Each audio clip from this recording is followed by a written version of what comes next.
प्यारे दर्शकों नमस्कार। तारीख है आज 30 अगस्त 2025, दिन शनिवार, हिंदी तिथि भाद्रपद माह शुक्ल पक्ष सप्तमी। आइए नजर डालते हैं हमारे प्यारे राज्य हिमाचल प्रदेश की तमाम बड़ी खबरों पर। वीडियो शुरू करने से पहले कमेंट बॉक्स में जय हिंद लिखकर हमें सपोर्ट करें। तो चलिए शुरू करते हैं। गांव में निर्माण पर टीसीपी अनुमति जरूरी, 1000 स्क्वायर मीटर से अधिक भवन बनाने के लिए नए नियम लागू। राज्य में अब 1000 स्क्वायर मीटर से अधिक भूमि पर होने वाले निर्माण कार्य के लिए टीसीपी से अप्रूवल लेनी अनिवार्य होगी। नए नियम शहरी क्षेत्रों के साथ साथ ग्रामीण क्षेत्रों में लागू होंगे। राज्य सरकार ने इसे 1 अगस्त से पूरे प्रदेश में लागू कर दिया है। अब प्रदेश के किसी भी हिस्से में अगर कोई 1000 वर्ग मीटर या इससे ज्यादा का भवन निर्माण करता है तो उसे टीसीपी से भवन का नक्शा पास करवाना होगा। ऐसा न करना नियमों की अवहेलना माना जाएगा और ऐसे लोगों के खिलाफ कार्रवाई भी हो सकती है।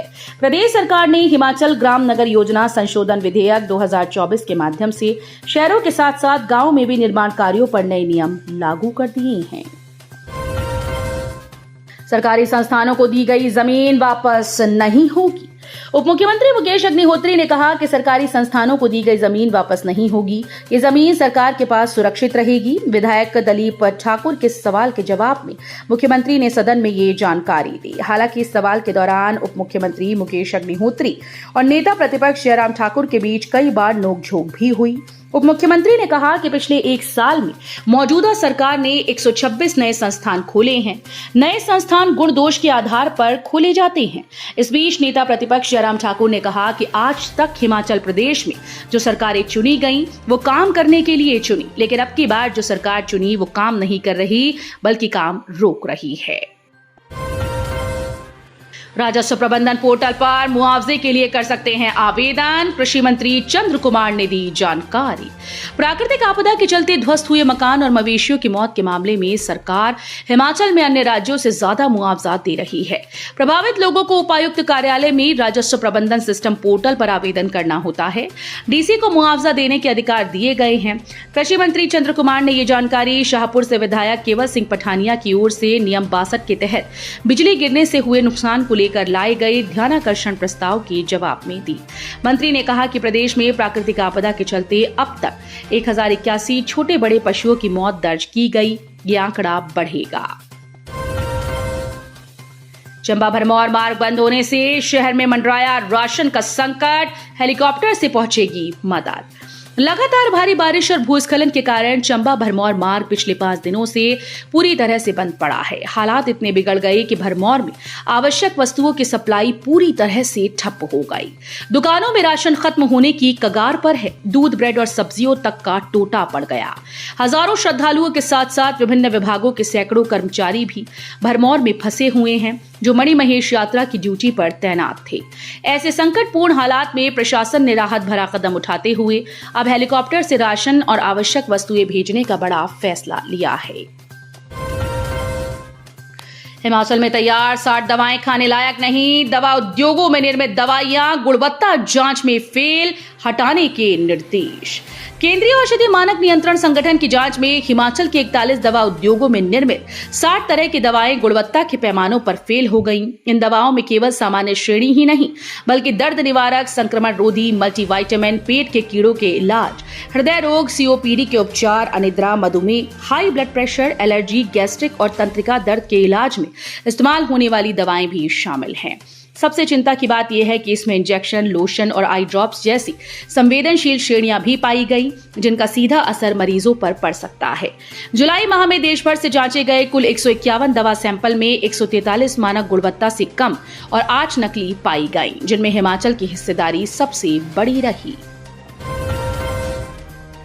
आईसीएआर उप महानिदेशक संजय बोले, एफपीओ और क्लस्टर मॉडल से लाभकारी बनेगी सेब बागवानी।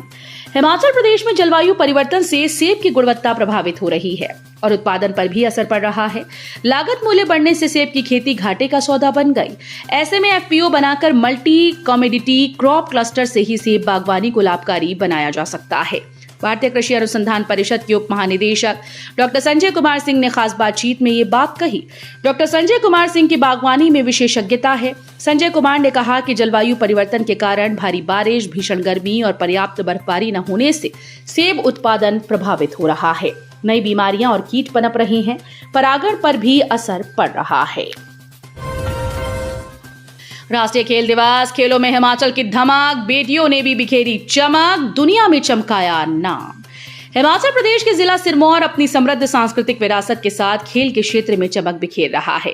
यहाँ के खिलाड़ियों ने राज्य, राष्ट्रीय और अंतर्राष्ट्रीय स्तर पर प्रतिभा का लोहा मनवाया। सीता गोसाई ने 90 के दशक में अंतर्राष्ट्रीय स्तर पर नाम चमकाया है। वो एशियन खेलों में रजत पदक हासिल करने वाली भारतीय हॉकी टीम में शामिल रहीं। उन्हें अर्जुन अवार्ड से भी नवाजा गया। उनकी बहन गीता गोसाई ने भी राष्ट्रीय स्तर पर हॉकी में अपनी पहचान बनाई। शिलाई क्षेत्र की ऋतु नेगी ने 2022 में एशियाई खेलों में भारतीय महिला कबड्डी टीम की कप्तानी की और टीम को स्वर्ण पदक दिलाया। क्रिप्टो करेंसी, सरगना की हरोली में सीज होगी संपत्ति। हिमाचल प्रदेश में क्रिप्टो करेंसी के सहारे करीब 2500 करोड़ के फर्जीवाड़े को अंजाम देने के मामले में पहली बार संपत्ति सीज करने की कवायद तेज हो गई। इस मामले में फर्जीवाड़े के मास्टरमाइंड सुभाष शर्मा की हरोली स्थित 63 कनाल से ज्यादा की जमीन को कुर्क करने के आदेश दिए गए, जिसकी जिम्मेदारी 10 अधिकारियों को सौंप दी गई। इसके साथ ही कांगड़ा मंडलायुक्त ने सरगना सुभाष शर्मा को भी फैसले की जानकारी देते हुए उसके स्थायी पते पर पत्र भेज दिया है। कागजों में बने पानी के टैंक, मस्ट्रोल में लगी फर्जी हाजिरियां, पंचायत प्रधान समेत 5 लोगों पर एफआईआर दर्ज। मंडी जिले के तहत खंड विकास कार्यालय चुराग की ग्राम पंचायत शोरशन में सरकारी धन के दुरुपयोग का बड़ा मामला सामने आया। इस मामले में अब न्यायिक अदालत ने भी सख्त रुख अपनाया है। करसोग की न्यायिक मजिस्ट्रेट प्रथम श्रेणी श्वेता नरूला की अदालत ने बीएनएसएस की धारा 338, 340 और 61(1) के तहत पंचायत प्रधान सहित कुल 5 लोगों के खिलाफ प्राथमिकी दर्ज करने और गहन जांच के आदेश दिए हैं। इस निर्देश के बाद करसोग पुलिस ने संबंधित सभी आरोपियों के खिलाफ मामला दर्ज कर जांच शुरू कर दी। बरसात में भी अवैध खनन, तेज बहाव की चपेट में आए कई लोग, 10 लोगों को रेस्क्यू कर दर्ज किया गया मामला। नालागढ़ के महादेव खड्ड में खनन माफिया लंबे समय से खुलेआम अवैध खनन कर रहा है। माफिया को रोकने में पुलिस और प्रशासन तो फेल होता दिखाई दे रहा है, लेकिन रात के अंधेरे में प्रकृति को बर्बाद करने में जुटी माफिया की टीम को प्रकृति ने ही सबक सिखा दिया। देर रात हुई भारी बारिश के दौरान 3 टिप्पर व 3 जेसीबी मशीन वाहनों के समेत 10 लोग नदी के बीचों बीच फंस गए। पुलिस ने मौके पर जाकर लोगों को बाहर निकाला। कुदरत का कहर, किन्नौर के लिप्पा गांव में फटा बादल, भोगती नाले में आए सैलाब ने मचाई तबाही। जिला किन्नौर के लिप्पा में शुक्रवार बादल फटने के कारण भोगती नाले में आई बाढ़ से ग्रामीणों के सेब के फलदार पौधे, गौशालाएं और पेयजल योजना आदि क्षतिग्रस्त हो गए। बाढ़ का मलबा गांव के कई घरों में घुस गया, जिससे ग्रामीणों को भारी आर्थिक नुकसान हुआ। बादल फटने की घटना के बाद ग्रामीणों में दहशत का माहौल बना हुआ है। लिप्पा पंचायत प्रधान हरीश ने बताया कि शुक्रवार लगभग 6 बजे पंसेनिंग नामक स्थान पर अचानक बादल फट गया, जिससे लिप्पा गांव के भोगती नाले में बाढ़ आ गई तथा बाढ़ से भारी मात्रा में आया हुआ मलबा लगभग 50 बागवानों के बगीचों में घुस गया, जिससे बागवानों के फलदार सेब के पौधों को भारी नुकसान हुआ। इसके अतिरिक्त इस बाढ़ के कारण लगभग 10 गौशालाएं, सिंचाई टैंक और पेयजल पाइप भी क्षतिग्रस्त होकर बह गई। भयानक हादसा, 500 मीटर गहरी खाई में गिरी कार, चालक की मौके पर ही हो गई मौत। पुलिस थाना संगजाह के अंतर्गत आने वाले हरिपुर धार के समीप हुए कार हादसे में एक व्यक्ति की जान चली गई। मामले की जानकारी मिलते ही पुलिस घटनास्थल पर पहुंची और शव अपने कब्जे में लेकर मामला दर्ज कर आगामी कार्रवाई शुरू कर दी।